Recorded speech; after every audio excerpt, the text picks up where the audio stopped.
Good evening, everyone, and thank you for joining the Prince George's County Historical Society for its History Chat, Born of Necessity, about Columbia Air Center in Croom. I'm Donna Schneider, President of the Historical Society, and we appreciate our members for joining us this evening. And for those of you who are not members, we extend the invitation to become a member, which can be done via our website, www.pghistory.org. Memberships allow us to offer events like these history chats at no charge. Just so you know, we are recording the event, and we ask that you please mute your microphone. And these chats will be posted on our YouTube channel, which you can also access through our website, www.pghistory.org.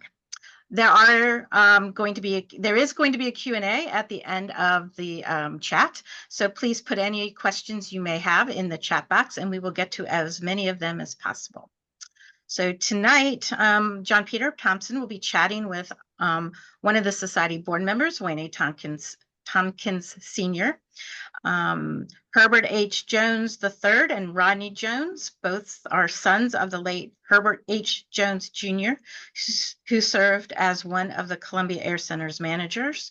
I saw that Julianne Gill Bethea, who is daughter of Dr. C.M. Gill, is also on the line, and he was instrumental in the operation of the Columbia Air Center. So John Peter, all yours. Well, thank you very much, Donna, and Wayne, thank you very much for bringing everybody together. Wayne, given how many people that are participating here, and I'm not sure who best to ask a question to, I think I'll ask you the question, and if any of our the people joining us who actually know the answers want to jump in, we'll try to sort out what hopefully is not too chaotic. Given this virtual world, I think we're about to experience an airport with no traffic control, but we'll give it a try. So, Wayne, if you would, just to get us started, could you broadly describe where is this airfield geographically in the United States? Okay, well, if you are familiar with the Upper Marlboro area, it's really in that area. That's the closest place that I think is. How many miles from the U.S. Capitol approximately? 30. 30 miles, and sort of east? 30 miles south. 30 miles south. See, I'm already confused. Thank you very much for that. I think we need to set the history here. And so the first question is, why is this particular airfield, this operation, historically important to the county, the state, and the nation? Okay, this is the first license. That's the key word here. It's a license, was licensed, Black owned and operated airport in the United States. And the other thing that makes it so significant is what it did with during the war area with the civilian pilot training program. And that was a program that used pilots or people who wanted to be pilots, because the United States during World War II had more planes than they had pilots. So they had to do something about that.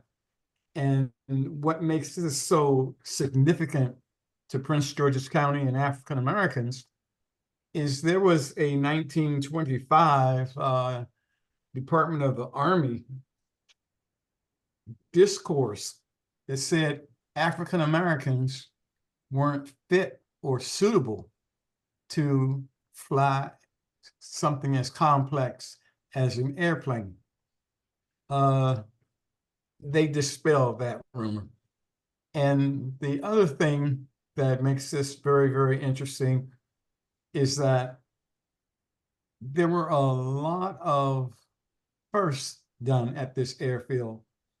And a lot of the students that they had, they went on to become very, very prominent in aviation. When Columbia Air Center was up and running, they actually had a position with Phelps Vocational. They taught aviation at Phelps Vocational, and they had to get the permission from, they had commissioners at that time in Washington, D.C. So they had to submit a program to the commissioners so that they would allow them to teach aviation in Washington, D.C. The Wayne, Yeah. could I ask, just so we get the history down here, what are the beginning and end dates? We in history call this the period of significance, but can you set a time here? Sure. From May 1, 1941 to 1958, that's when the airfield was operational. Was anything happening in the area before the war in the 1930s? Was it used as an airfield, or did it just pop into existence? Well, it didn't exactly pop into existence because the Klan and a host of other white supremacists were against Black people doing anything, let alone flying airplanes. And Miss Fisher, who owned the land, and it was a potato farm at that time, she leased the property to these Black aviators because they had had so much racial discrimination in the airfields that they tried to use to fly out of. So it didn't just pop up. That's why we had the title Born of Necessity. And these aviators took it upon themselves to build an airfield because they weren't really allowed to use the airfields that whites had. So it was leased officially in 1940. Were they taking off or flying out of it a few months before? That, I guess I'm trying to understand when the first idea came to the people who are what I'm going to call the founders, who have this idea and make it come alive. Did they do anything before 1940 vis-a-vis flying aircraft from this site? No, but they were trying to really fly in some of the white-owned airports, and they couldn't do it. So they decided to incorporate in Washington, D.C. That's where they actually did the Articles of Incorporation and the bylaws. And they did that May 1st, 1940. Got it. And of course, the United States was not in the war yet, so we're ahead of the war. I think we can move to the complexity, or once they're incorporated and they lay out the airstrip, and as you and I talked about, Wayne, I know zero about flying an airplane. Perhaps we can talk a little bit about the operation there. What were they doing besides getting into a plane, taking off, and landing, which is already complicated enough? Maybe a more detailed description of what was happening. Okay. I didn't know if if one of the Jones wanted to respond to anything. Yeah, she's got some kind of, I think it's Okay. So Sure. Oh. his as a kid, this is Coleridge Gill speaking. My father was one of the principal owners of that airfield. And as a Right. kid, what I recall happening there was that this was an airfield where uh, black people who were interested in flying, came during the week or on the weekends to fly their planes. Also invited, I guess, people from the Washington, D.C., Maryland area, Virginia area to come there and be able to fly, take a ride in a plane, 15, 20-minute ride in a plane. They also did all of their own, Mr. Green, who was the major mechanic there, and things, what have you. Did all of Did the they- maintenance on the planes or what have you. Your question is? So they had, I guess I want to back up a little bit. When I think of an airfield, I think of a blacktop or concrete runway. No, but this was not a No. blacktop. This was, Dirt. this was just a field adjacent to the Patuxent River where, they cut the grass and that's what they took off and landed on. Okay. And that would have been pretty normal for small airfields. I'm thinking of the crop dusters and things wouldn't have had concrete runways either, right? I mean, landing on. I wouldn't know because at the time I was just a kid. And that's where I went with my father. That's where we went on the weekends at times. And, that's where we spent time on the weekends. Okay, There at the airfield. the thing to, excuse me for cutting you off, sir. Yeah, But go ahead. the thing about this, during this time, most of the runways were sod. They didn't have a lot of concrete anythings. The aircraft at that stage, you had to fly into the wind when you were taking off. You basically they didn't have the aerodynamics that they have today.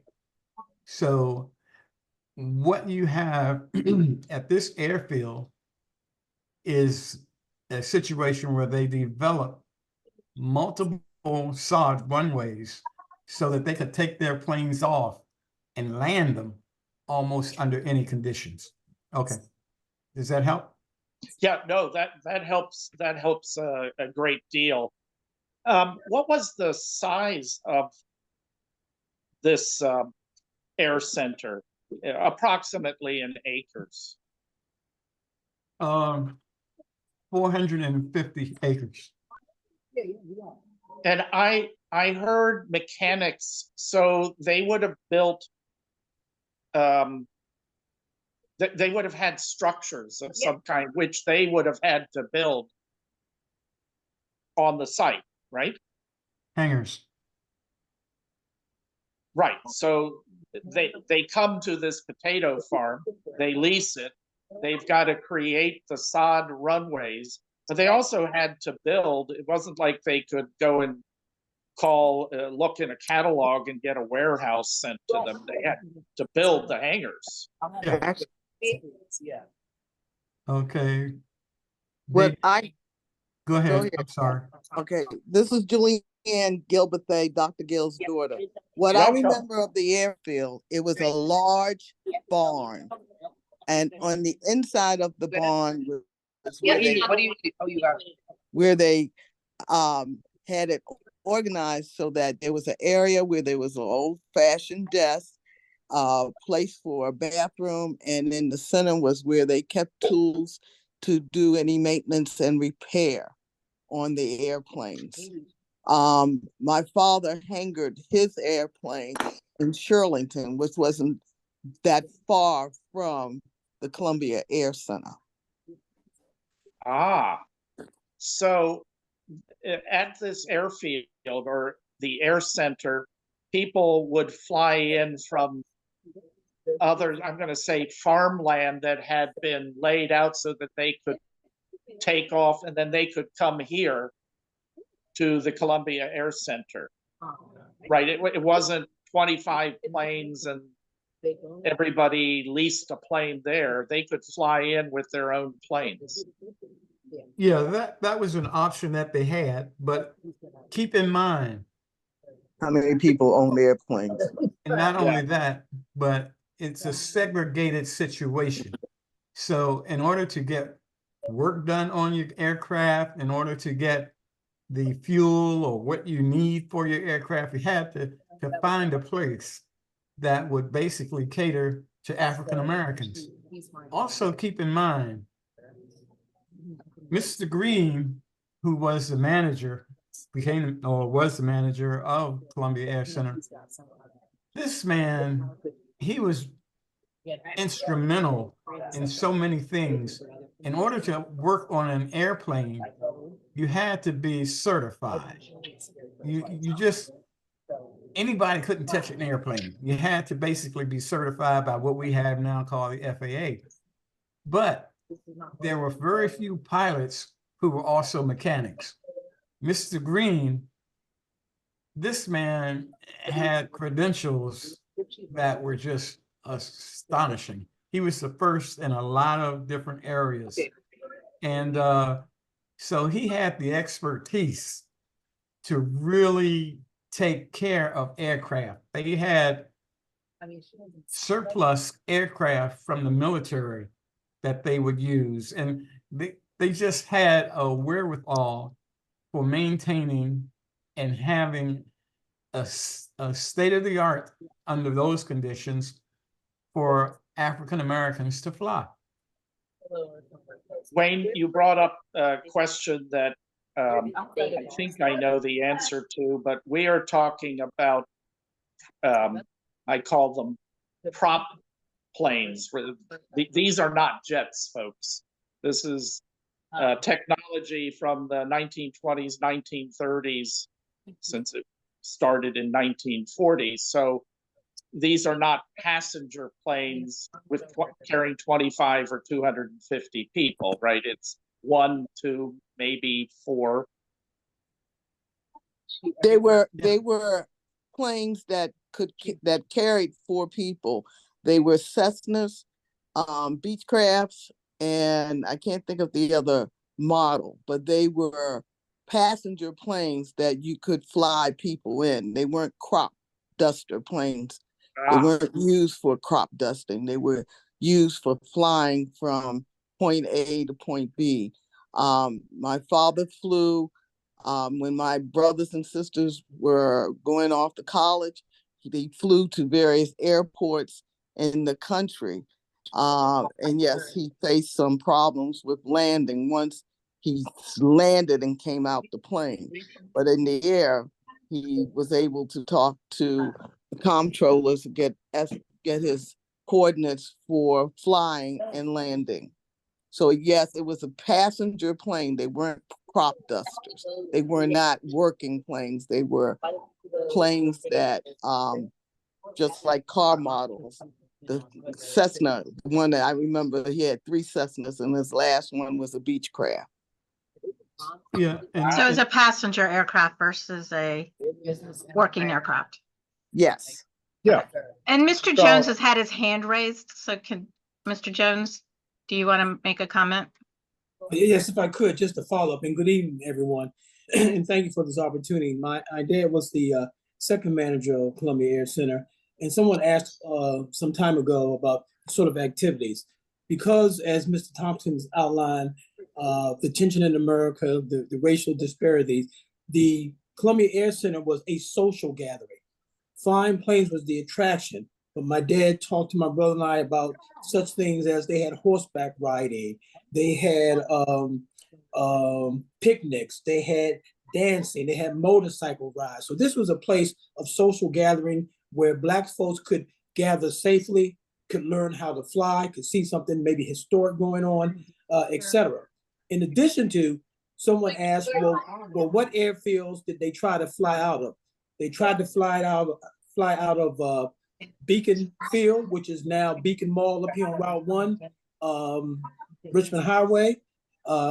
They tried to fly out of Bally's Crossroads, which they could not. So that's why this group of young Black African-American men formed the Cloud Club, purchased this property, built the runways themselves, and as the young lady said, had barns where they put the planes, etc., and established this airfield. It's the first Black-owned operated airfield in the United States, and made it a social gathering for Black people in the DMV. And another, to add on to that, if you open a place and say, oh, yeah, you guys can come and do whatever you want to do, they're going to wonder, well, who do you have there? Because people are like entertainers. Well, they had a gentleman by the name of Jimmy Lansford. And Wayne, Mr. could you Lansford. hold on?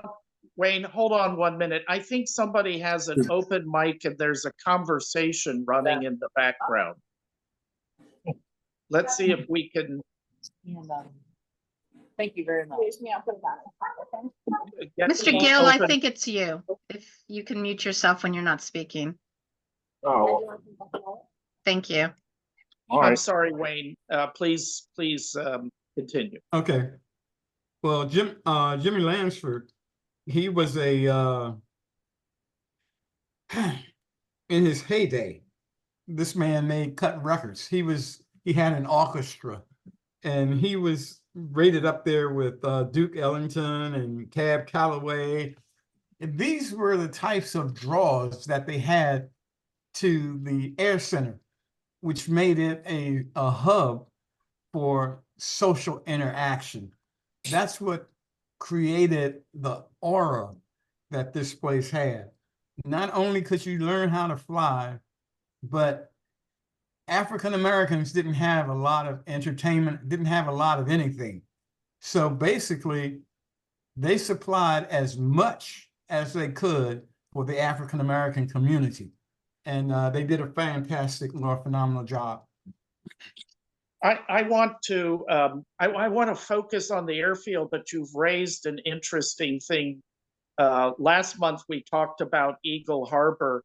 Does anybody have any memory of the people from Eagle Harbor coming up, or when events were at the airfield going down to Eagle Harbor? I mean, they're by the crow flying right on top of each other.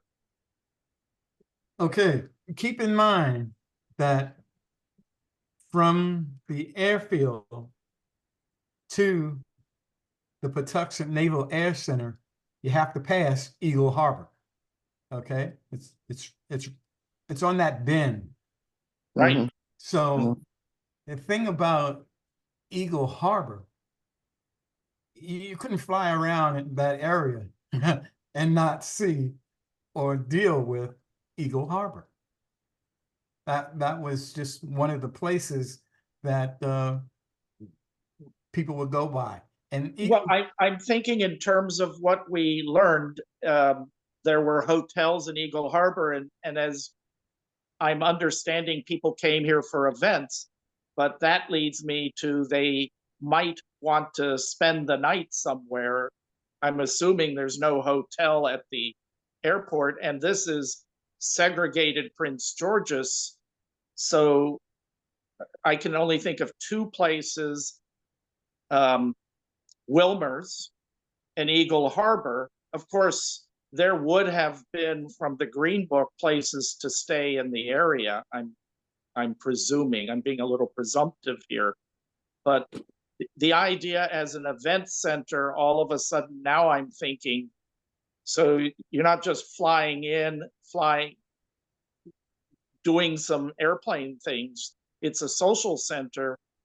That means there needs to be food, perhaps lodging, and that's what I'm asking if anybody has any memories. well, I think the key to that question, or one of the keys to that question, is the fact that Arthur Wilmer, he basically had a 80-acre tobacco farm not far from Croom. And Right. Excuse me? Yes. Right, yep. yeah, Okay, so a lot of the entertainment basically came from Wilmer's Park. right. And in those days, traveling around, you kind of you took your life in your hands with that. It wasn't exactly what we have today. But Well, you stay, go ahead. can I cut in just a minute? Yes. At Wilmers Park in that area, you had family homes and people who had rooms that would rent out to coloureds who came by or passing through. The same way when the gentleman was talking about entertainment and so forth, for many of it was a daytime affair. And if there was any overnight activity, again, it would more than likely would be at Wilmers Park, because that's one of the areas where there was lodging for the African American population in Southern Maryland. Wow. I've had my hand raised for a little bit. Go for it. Please. My name is Commissioner Eleanor Thompson. I'm one of Maryland's commissioners on African American history and culture. I live about 15 minutes from Croom Airfield.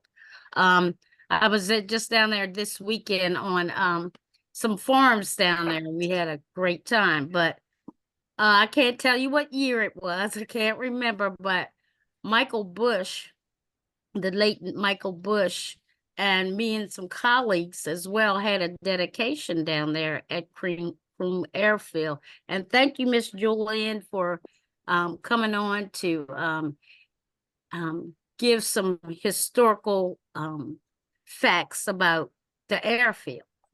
The airfield now is used as a park, recreation center, Patuxent River, near the Patuxent River as well.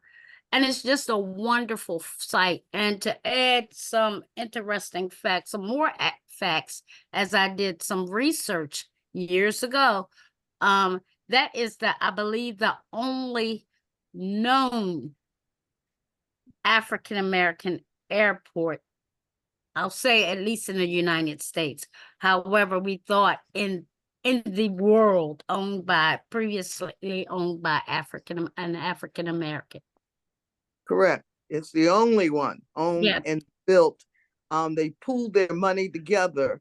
My father was one of the major backers, financial backers of the Air Center. He owned 7 of the 14 planes that were there. And he would fly to different parts of the country to add to the airplane complement. One incident where he went south to pick up a plane, he was sorely discriminated against so badly. He got back in the plane and he flew back to DC.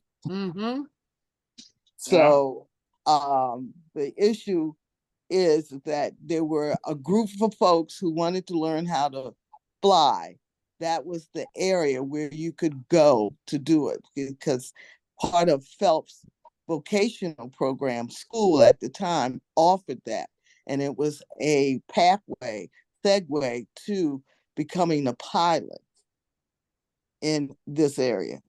Can you tell me a little bit about Phelps? Is this part of the county school system? No. Phelps is part of the Washington, D.C. school system. Yes. And that's why they had to deal with the commissioner before they could basically teach in Washington, D.C.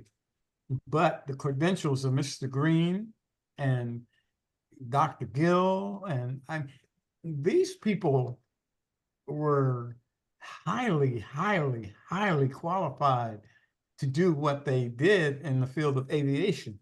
And it wasn't just, okay, let's get in the plane, turn the key, and let's hit it. They dealt with meteorology.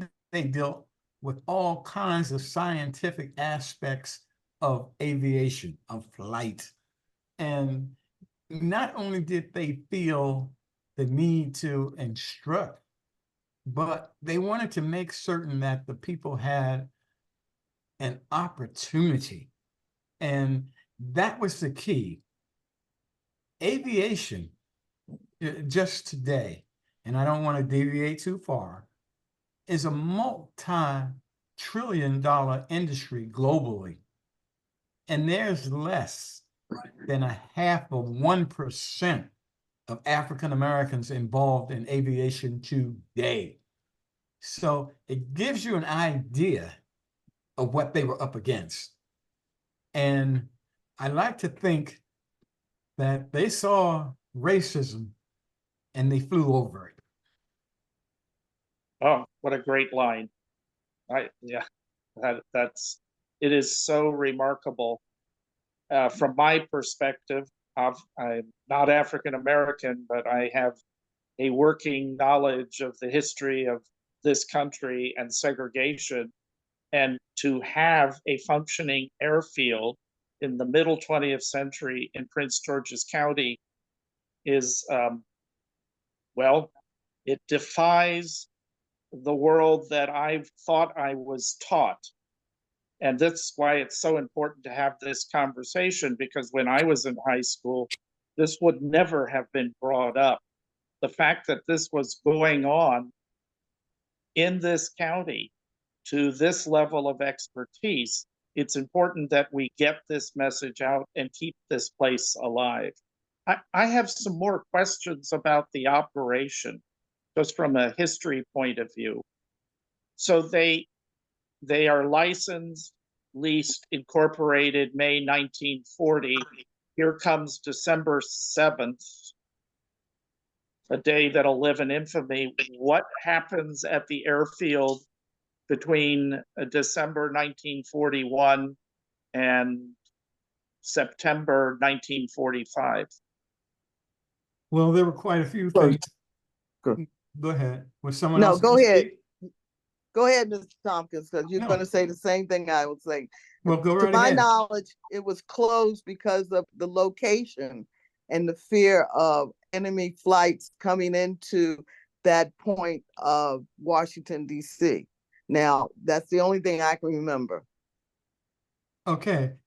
There were a few other things that happened there because it was taken over by the Navy. And the Navy wanted to use it to train its pilots, some of its pilots, or I should say it wanted to use it as a means to assist what they already had to train their pilots. Keep in mind, aircraft wasn't as modern as it is today, of course, but the needs to train and to train under any conditions, that didn't happen unless you had an airfield that had runways that could fly into the air for takeoff. And that gave it a degree of safety that you didn't want to basically have side drafts and all of that could flip your plane over. But the other thing is the CPT. I think we talked about that. That's the Civil Pilot Training Program. And that was key to getting Black people into the Army Air Corps. And what happened, and matter of fact, I think Mr. Jones, that's your dad. He was a Tuskegee Airman.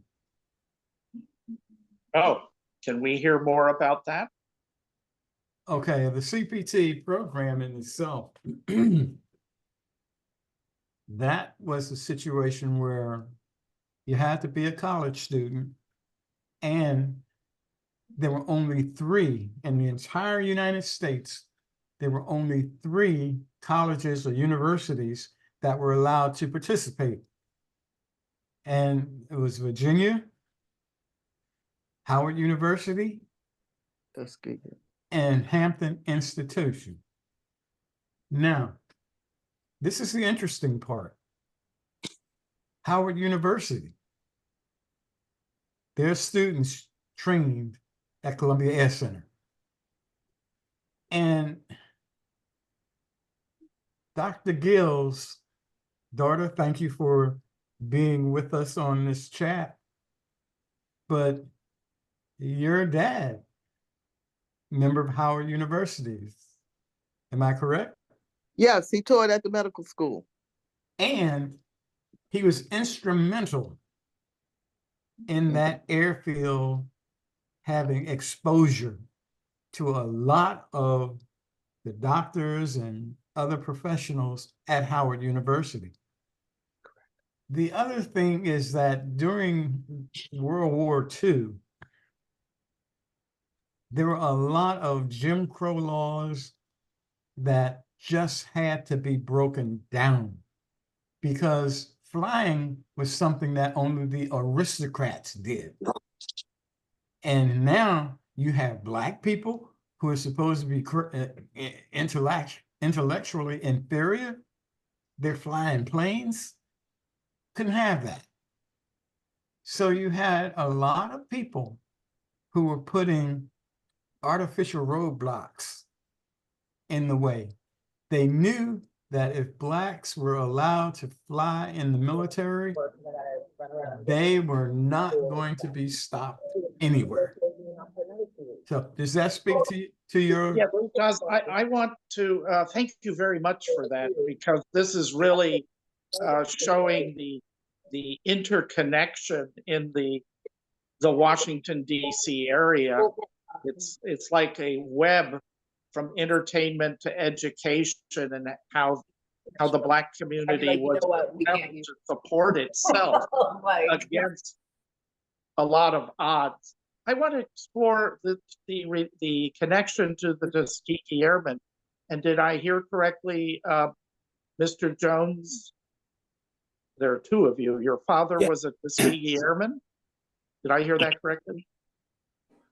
Yes, that is correct. I don't know, Rod, are you still on the line? Okay, so my brother's on. I don't know if you can hear me. Yeah. Yeah, we can go ahead and chime in on that in terms of Dad's Tuskegee Airmen connection. Okay. Good afternoon, everyone. And you all are exactly correct when you talk about the interconnectivity as we tell stories about our parents and memories about some of the things that we recall. Here are a couple things. Leading, as many of you on the call know, as it relates to the Tuskegee Airmen, Chief Charles Anderson, they would call him Chief Anderson. I heard the speaker previously mention and talk about the CPT program. Believe it or not, Chief Anderson was actually an instructor at Howard University's CPT program and lived in the Washington, D.C. area. A lot of people aren't necessarily aware of that, and that was stuff that my father, Herbert Jones, would share with us. My father, Herbert Jones, right before the war started, attended Howard University. Then, of course, the war started, and he enlisted in the Army Air Corps. There are a number of examples of pilots who came out of Columbia Air Center as Tuskegee Airmen. One was a gentleman by the name of Fred Pitcher, Pitcher. Fred Pitcher. Fred Pitcher was a Tuskegee Airman, but in addition to that, he ended up flying for Western Airlines in the 1960s, after, of course, his experience at Columbia Air Center. The reason that was significant is that Fred Pitcher also worked for Western Airlines, and Western Airlines later on was bought out by Delta. So in essence, Fred Pitcher ended up being a widely recognized aviator for Delta Airlines with a history of being a participant at the Columbia Air Center. In addition to that, one of the things that people don't always talk about is that the Columbia Air Center also housed one of the Civil Air Patrol Squadron. Civil Air Patrol Squadron was an auxiliary of the U.S. Air Force. They were involved in search and rescue missions in local communities, et cetera, in which they served. And Columbia Air Center had an African-American squadron called the Columbia Squadron that operated out of Columbia Air Center. So as we talk about the history and our recollections as it relates to the Columbia Air Center, there are a number of memories and tentacles, et cetera, and interrelatedness as it relates to telling the story of the achievements of these African-American pioneers. Absolutely. Thank you very much for this. This just gets, as Wayne told me that this was a complex story, and I knew it would be, but I have so many questions now because I knew so little. Actually, I knew nothing. And now my mind is spinning here. Donna, Madam President, how many minutes do I have left? I'll give you 5-ish. Okay. So hopefully Wayne will talk with you all, and maybe we'll do another episode because I get the sense there's much more to talk about here. But it's 1945, the war's over. Can we sort of talk about the period after the war? I think a lot of what you've told me happened after the war. For instance, Dr. Gill flying to the South. I'm assuming that didn't happen before the war. No, It was after the war. correct. When- It was after the war. When did the field close? When was its operational closing? Okay, this is the part that literally breaks my heart. It breaks my heart because these aviators, they fought and they were told they couldn't fly on white runways. They just couldn't fly. But yet, when Miss Fisher, who was leasing the property to them, died, her heirs made a very unique statement. And that is, we don't lease to your kind. They would not renew the lease that these aviators had on that airfield. So it had to close because they couldn't renew the lease. And many people say by hook or crook, we're going to get our way. Well, by hook and crook, they got rid of the black aviators. So Miss Fisher died in 1957, 58, somewhere there. Did I hear that date right? That's correct. And a year later, Park and Plan purchased it. They didn't purchase it, they were given the property. So So they were given the property in the late 50s, early 60s? That's correct. Just a note, and now I don't know the date. You think I'd know the date. I am the chair of the Prince George's County Historic Preservation Commission when I'm not doing these chats. And the airfield was found to be a significant historic site in Prince George's County.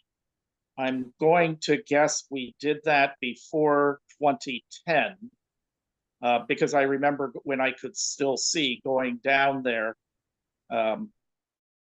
as we found it to be one of the county's 450 plus historic sites. So it took us a little while to recognize the importance of this place, and how much happened there. And the question is, and Wayne and I have talked for hours, how can we do more to celebrate what they achieved, to keep the memory of what they did alive? These are conversations that I know Wayne and I are going to continue to have. And one way or the other, we need to make this story well known beyond this chat. I think that's simple. You don't recreate the wheel. If it's not broken, you don't fix it. What these people did, these aviators, can be done today. If you look at Howard University, Hampton, Virginia, a host of Black institutions have aviation on paper.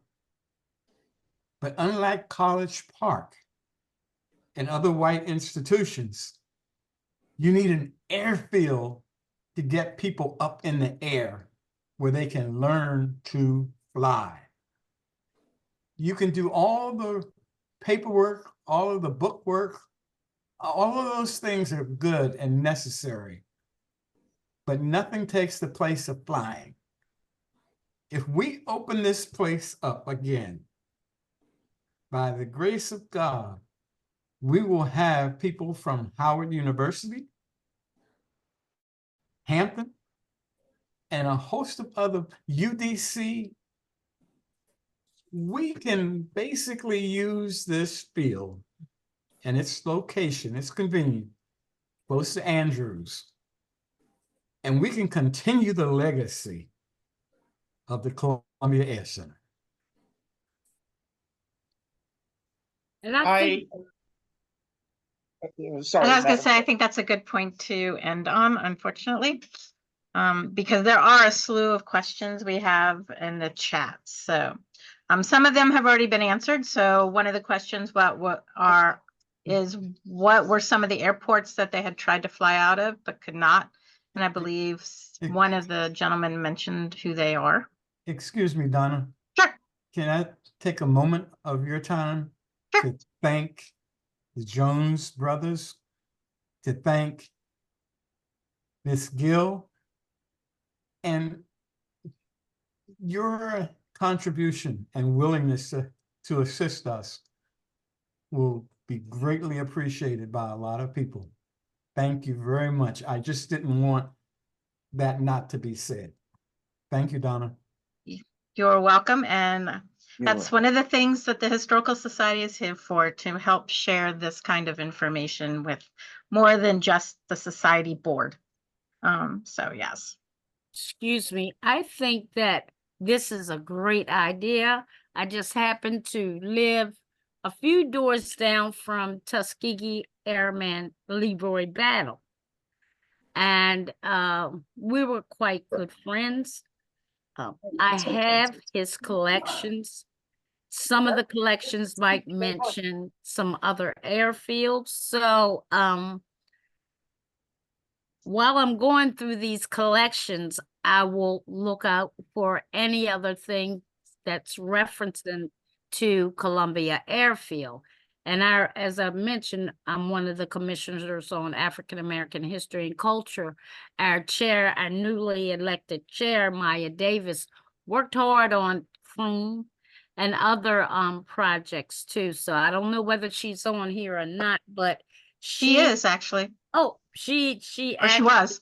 did a lot of work dedicating that down in Croom. So if I can Dr. get some email Dr. addresses. Dr. Davis is a busy person, and we are delighted that she's also on the board of the Historical Yeah. Society. Yeah, Maya. Yep. So if I come through some collections, some things that's referencing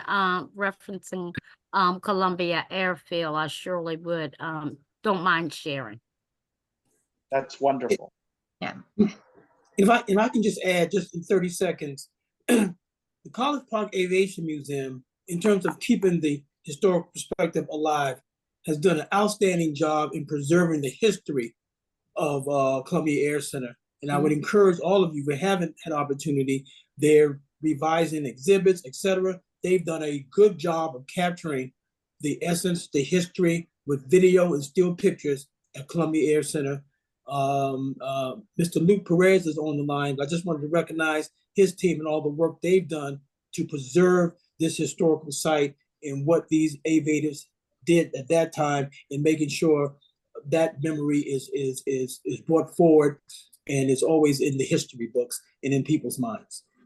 And I think that you've given me an idea, and Don and I will certainly be writing his name down, and he can expect an email phone call about for our next year's sequence of these chats. Maybe we'll have one with him. and the collection up there. Okay. I can put him on the list. We would love to do that. Thank you. So I'm going to just keep running through the chats, and if we have time after, the questions, and if we have time after that, we'll take questions from the audience. Is the airport recognized as a historic landmark? As John Peter said, it is. Is it still in use? Unfortunately not. What is the land used for now? It's a park or farmland, actually. So it's not, unfortunately, or it's no longer an airfield. I believe somebody answered the question of what were some of the type of planes that were there. I don't particularly have any photos handy, but I did put in the chat a video that Mr. Jones did forward to me that was done about Columbia Air Center, so you can get a visual of the Air Center, as well as additional history. I'm assuming College Park Aviation Museum will have some photos that you could see. I'm not quite sure what the racetrack comment is from Oscar Gregory, but let's see. The airfield, how did they generate their revenue? I'm assuming it was from, the planes coming in, the mechanic work that was there, what that was done there. What else was done to generate revenue at the airfield? Okay, Mr. Jones, were you going to speak to Yeah, that? I was going to suggest that. And Okay. again, this is the conversation my brother and I have with the dad. But I talked earlier about the social aspect. So they would have these parties, these dances, these events, and people would pay a fee. And that helped to supplement the individual donors that were donating to the operation of the airport.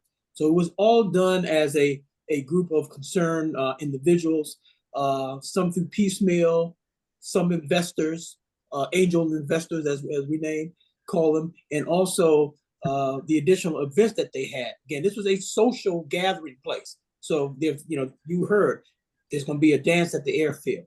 They're going to have a motorcycle race at the airfield. There were fees associated with that. So that helped to support the airfield substantially.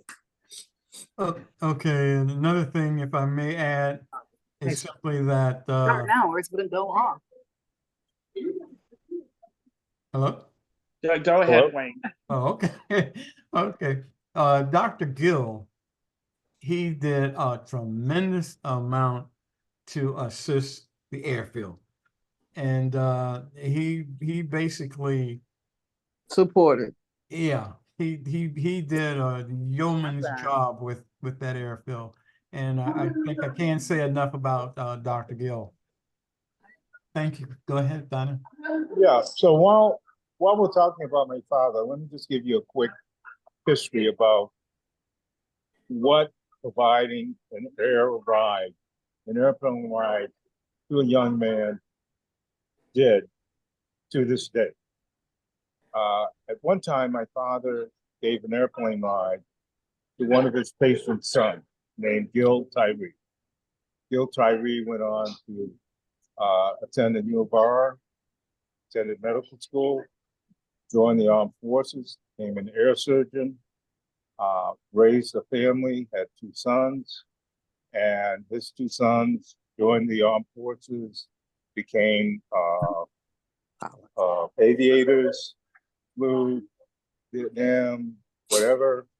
And now one of them is a commercial pilot for United Airlines.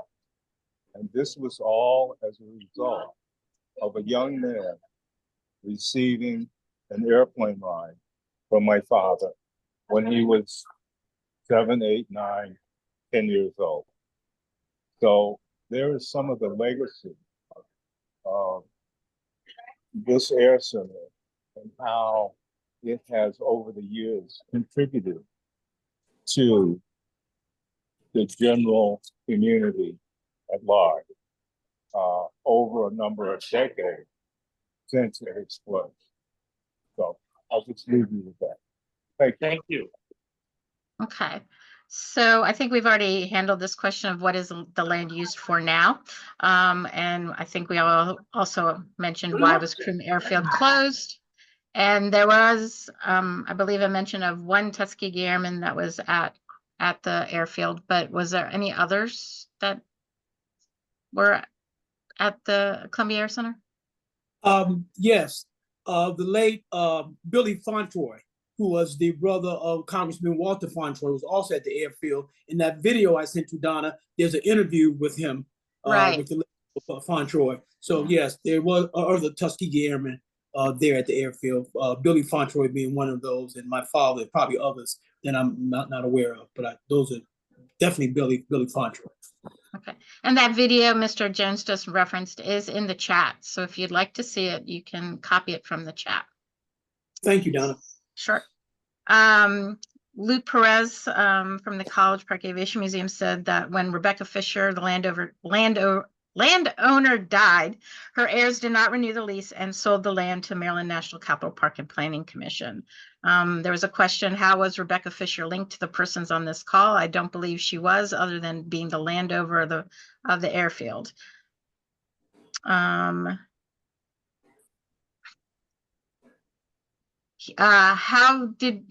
not sure who you're asking this question of, but may I ask how you learned of this interesting background? So I don't know, Wayne, do you want to share how you learned about Columbia Air Center? Yes. I learned about Columbia Air Center through the FAA, Federal Aviation Administration. I happened to be an attorney, and I worked in the Office of Chief Counsel under Airports and Environmental. And it was amazing that that was the only Black-owned and licensed airfield. And I said, what is this? And it's in Prince George, it was in Prince George's County. So I had an interest. And the more I studied, the more I found out that this airfield, it basically, and I'm very careful on my words here, but it appeared that it was purposely not put in a position where people could learn about it. And I have been surprised at the number of people in Prince George's County who have no idea that it ever existed. And I think, again, by the grace of God, I would love to change that. Black history is white history, Hispanic history, Asian history. We're all on the planet together. Let's look at what we have done and make it better. Well said. I believe the Historical Society did write an article about it in one of our previous issues, but we can always revisit the history of not College Park, Columbia Air Center. I have been speaking on Prince George's and local history for about 30 years now. And the amount no matter how much I learn about the history of my county, the amount I don't know remains the same, which is why I still speak about the history, because events like this and people that were on this chat with me, this is how I weave more into the tapestry of who we are, because it was a little threadbare until I started learning the rest of the story. Well, just like I mean, I live not too far from Columbia Air Center, and I didn't know about it until I actually volunteered at College Park Aviation Museum. So that's how I learned about it. And you're right, it's a gem of for our county, and a very important history. Maya Davis mentioned she is honored to be here and listen to what Wayne has shared. He is absolutely amazing and is steadfastly working to preserve its legacy. Nadine, I'm going to probably mispronounce your last name, Baksmati. said there's a permanent exhibition dedicated to the history of Columbia Air Center that will open at the College Park Aviation Museum in 2025. And we are honored to be the only museum in the nation to tell this story. That's wonderful. That Luke Perez, that might be when we can have a chat so you can tell us about the exhibit and more about Columbia Air Center. So keep me posted as to when that's happening, and we'll coordinate something. And then let's see. Oops, sorry. Was the Cheltenham Airfield originally proposed for the Navy training before the Columbia Center? Does anybody know that answer? No, but I would like to say that most of the airfields that were private airfields or airfields that were used by civilians, they were all used to basically train the military pilots. The United States had to get a lot of pilots, and they knew that the war effort depended on it. So I'm certain that that was one of the private-owned airfields that the Department of the Army took over. So I'd like to. Go ahead, John. I'm sorry, I just heard Cheltenham go by, and of course the Navy took over the historic house that was there, destroyed it, put up their long-range radar, I think. However, from my point of view, that's the site of the largest enslaved insurrection on the western shore of Maryland, here in Prince George's County in the late 1730s. Jack Ransom's Rebellion. How many people here have heard of that besides Maya? And me. Oh, that's because you know me. Right. And to add to that question, there is an oval section of trees to the left as one drives into the site, the Cheltenham Airfield, that was used as a racetrack, probably for entertainment. Was it the Cheltenham Field or was it Columbia? Cheltenham? Okay. Mr. Jones, did you have something you wanted to add? Oh, I'm sorry. No, not at this point. I'm going to share. Well, let me back up. I'm going to send you another video. When they shut down the Columbia Air Center, my father went on to do a couple of things. He had a couple of airfields where he trained folks how to fly, but he always wanted to be a commercial pilot. And we established a group called the International Air Association, which was the first Black-owned operated charter airline in the United States. That's for another discussion, but I'll send you the background on it, et cetera. If you think it's worthy of you guys and looking at it, I think it'd be well worth it. They were housed in D.C. That's where their corporate office was, but we flew out of National Airport in Baltimore, and they had maybe seven flights in total. So that's very significant again at that time. Okay.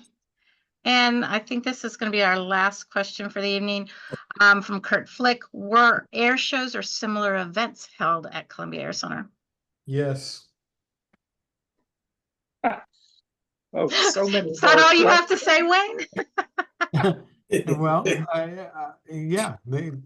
Matter of fact, Mr. Green, who was a parachutist, he would basically do acrobatic jumps out of planes, and there were just a lot of things that I say they, I'm talking about the aviators, did. And Columbia Air Center was just a place. When they named it center, they weren't kidding, because it was the center of Right. society. Yes. It was the center. Well, I want to thank you, Wayne, for coming up with this chat idea and putting together this august body of people who can tell us the story. And as I told you, Wayne, there's so much more. We will have more talks and chats about Columbia Air Center in the future, because I sense all kinds of questions. I heard racetrack go by. now I'm hearing parachuting down. So I know there's more to talk about. Well, there's one thing that I think you need to remember. There was never a fatal accident at Columbia Center. That's great. Mm, And then Stacy Hawkins just says, thank you all for this presentation. I'd like to echo Stacy's comments. Thank you, everybody, for joining us, especially our chatters this evening. Thank you very much. It was a very educational evening because I learned things that I didn't know as well. Our next history chat will be on Monday, September 23rd at 7 p.m. So be on the lookout for our invitation to that one. And good night, everybody.